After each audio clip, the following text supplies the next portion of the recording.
A paz do Senhor, meus irmãos. Gostaria hoje de falar e ler algumas palavras no livro do profeta Isaías, no capítulo 5 do profeta Isaías, no versículo 20, está escrito: ai dos que ao mal chamam bem e ao bem chamam mal.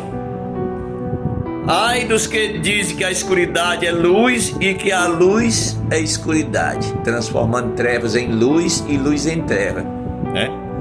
E fazem do amargo doce e do doce amargo. Vemos isso acontecer, irmão, nos nossos dias.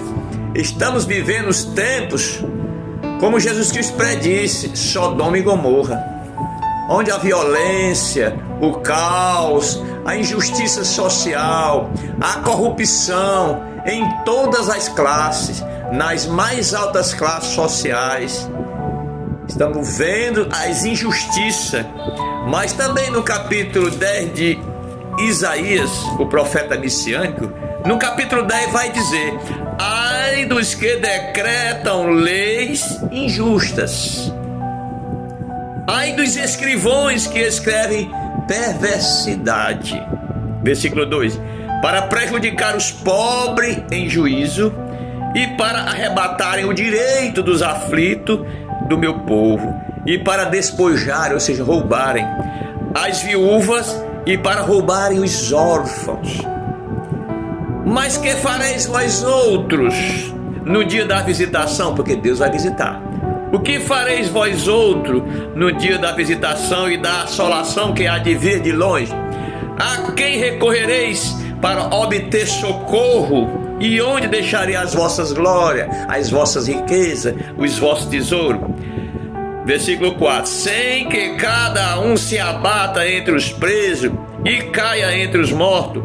Com tudo isso, a sua ira, que é a ira do Senhor, não se apartou, mas ainda está estendida a sua mão. Então, amado irmão, vemos que isso acontece porque a justiça não é aplicada rapidamente.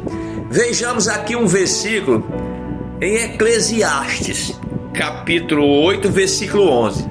Vamos entender esse versículo. Diz assim, ó: visto como se não executa logo o juízo sobre a má obra, por isso o coração dos filhos dos homens está inteiramente disposto para praticar o mal. Falar nesse versículo, depois nós continuamos. Vamos entender esse versículo. Então, irmão, por que não se executa logo a sentença? Porque os crimes não são julgados logo? Porque a pessoa não paga logo pelo que faz? Aí o homem está inteiramente inclinado a fazer o mal. Vamos ler de novo. Visto como se não executa logo, não se executa logo. Não é breve a sentença. Visto como se não executa logo o juízo sobre a má obra. A má obra não é... A cobrança não vem logo. É como o cartão de crédito. Vai juntando. Um dia a fatura vem. Por isso o coração dos homens está inteiramente disposto para praticar o mal. Então o homem não tem medo de praticar o mal, porque ele diz: a sentença vai vir, não sei nem quando. Se eu for preso, eu vou ter um advogado. Se for réu primário, não tem problema. Aí o versículo 12: ainda que o pecador faça mal 100 vezes, ainda que o pecador faça mal 100 vezes, e os dias se lhes prolonguem, viva muito, né? Eu sei, o homem de Deus diz: eu sei com certeza que bem sucede aos que temem a Deus, aos que temerem diante dele. Ele tem certeza que o bem acontece e o bem sucede aos que temem ao Senhor. Versículo 13: mas ao ímpio não irá bem, e ele não prolongará os seus dias, será como a sombra, visto que ele não teme diante de Deus. Então vai vir, a sentença vai vir, mesmo que seja tardia, mesmo que demore, mas virá. Deus é longânimo, Deus é paciente, Ele está fora do tempo. Deus é atemporal, atemporâneo. Nós estamos delimitado numa bolha de tempo: passado, futuro, presente, né? Nós estamos dentro da bolha do tempo, mas Deus não, Ele está fora do tempo. Ele vê o depois. Deus já sabe quem vai se salvar, quem vai se perder. Muito embora Ele não interfira na nossa escolha, Ele quer que todos se salvem, mas Ele não pode interferir no nosso livre-arbítrio, porque foi Ele quem deu. Na sua soberania, Ele nos deu a nós o livre-arbítrio, o livre direito de escolha, de praticar o certo ou o errado. Mas ainda Ele diz: olha, meu filho, esse é o caminho, escolhe o bem, para que vivas, né? Ele dá ainda uma dica, mas Ele não força. Deus não quer uma obediência forçada, Ele quer um coração voluntário, que sirva a Ele como um filho serve a um pai. Não um escravo, não um empregado, mas um filho serve ao pai com amor, com gosto, né? Ele quer ser amado de espontaneidade, que venha de dentro, né?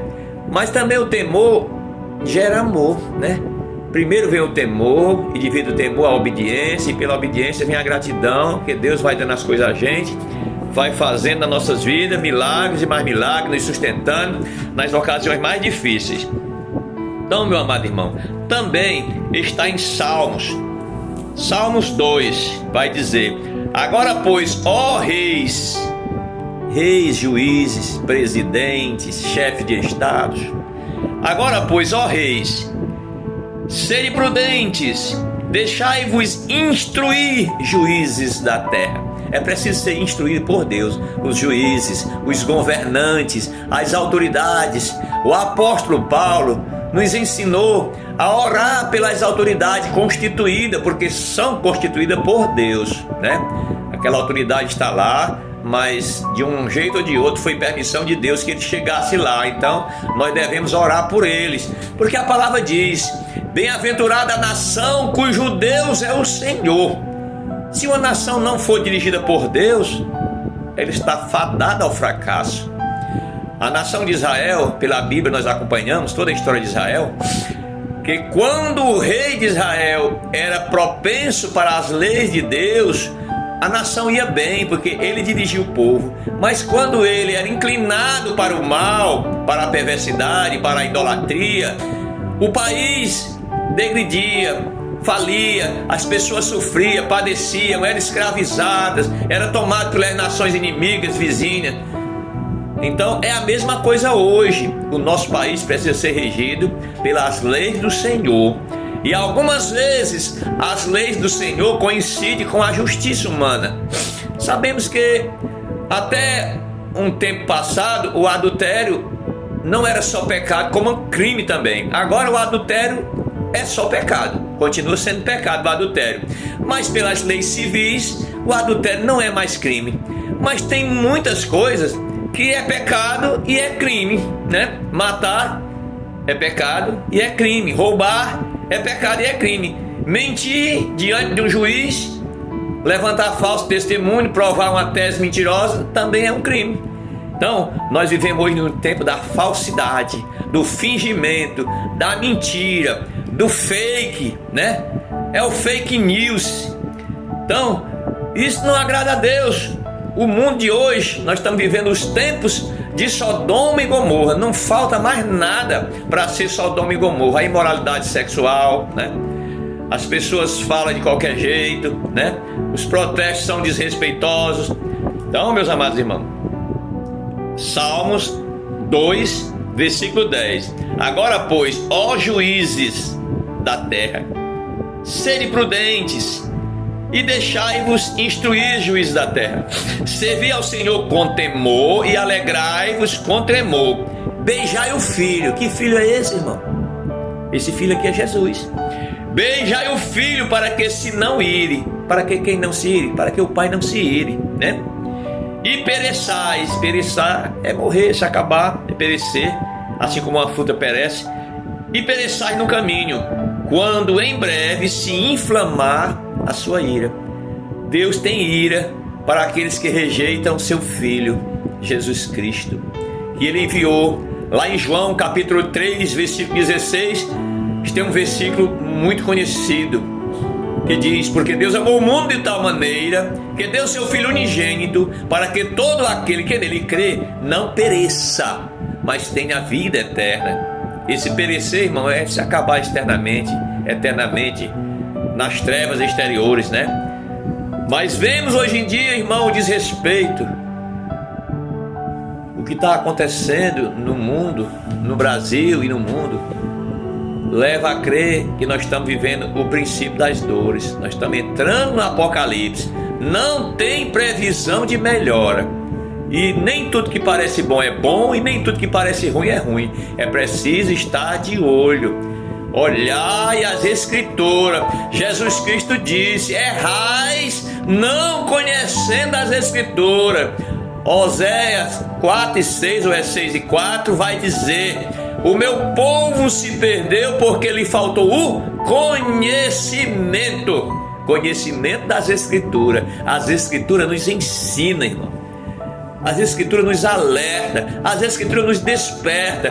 As Escrituras, isso aqui é maná do céu. Isso aqui não é jornal de ontem, isso aqui é jornal do futuro. A Bíblia Sagrada tem coisa para o futuro, é jornal de amanhã. Não precisa ser mudada nem alterada, do jeito que ela está. É preciso estudar com temor e tremor, com amor, com sinceridade, levando a sério o que aqui diz, né? Interpretando cada texto, procurando compreender, porque às vezes o nosso estudo é pouco, né? Para entender coisas, palavras, né? Sinônimos, mas com a ajuda do Espírito Santo nós chegaremos lá. Então é isso, meus irmãos. Nós estamos vivendo nesse tempo onde há o desrespeito, onde há o suborno em todas as classes. O dinheiro está mandando. Tem pessoas que vivem exclusivamente para o dinheiro, para a fama, né? Tem autoridade e acha que aquilo nunca se acaba. E aí pisa, os de cima pisando os de baixo, os maiores pisando os menores, né? Mas para Deus, maior é menor. Feliz é quem chora. Para você talvez não. Quem está chorando está triste, né? Bem-aventurado é os mansos. Quem vai herdar a terra diz que é os mansos, não é os valentes. A palavra de Deus é contraposta às coisas e à compreensão humana. Os pobres herdarão a terra, os mansos herdarão a terra. Feliz é os que choram. Os últimos serão os primeiros, os derradeiros serão os primeiros, né? O maior, esse é que é menor, e o menor é que é maior. É contraposto. Então é difícil de compreender aquilo que Deus faz, mas assim está escrito, né? E assim devemos acreditar, porque Deus não é homem para que minta, e nem filho de homem para que se arrependa. Ele diz: operando eu, quem impedirá? Ainda antes que existisse terra, céu, eu sou, diz o Senhor, né? Ele é. Deus não existe, Ele é. Existir é aquilo que teve começo. Deus não teve início nem fim, Ele é tudo, eu sou. Assim seja observada esta palavra, meus irmãos. Servir a Deus com alegria. Os reis da terra precisam voltar-se para Deus, temer ao Senhor, né? Porque a cobrança vem. Deus vai cobrar de todo aquele que está exercendo poder, está com o poder nas mãos, com a autoridade, mas agem sem amor, sendo desleal, né? Desrespeitoso, usando o poder a seu próprio favor, né? O nepotismo, essas coisas não agradam a Deus, porque Deus está vendo tudo, viu? Deus está vendo tudo e Ele vai pedir contas, e é breve. Essa demora e não vai lograr muito tempo, vai ser logo. Amém? Que Deus abençoe você, meu irmão.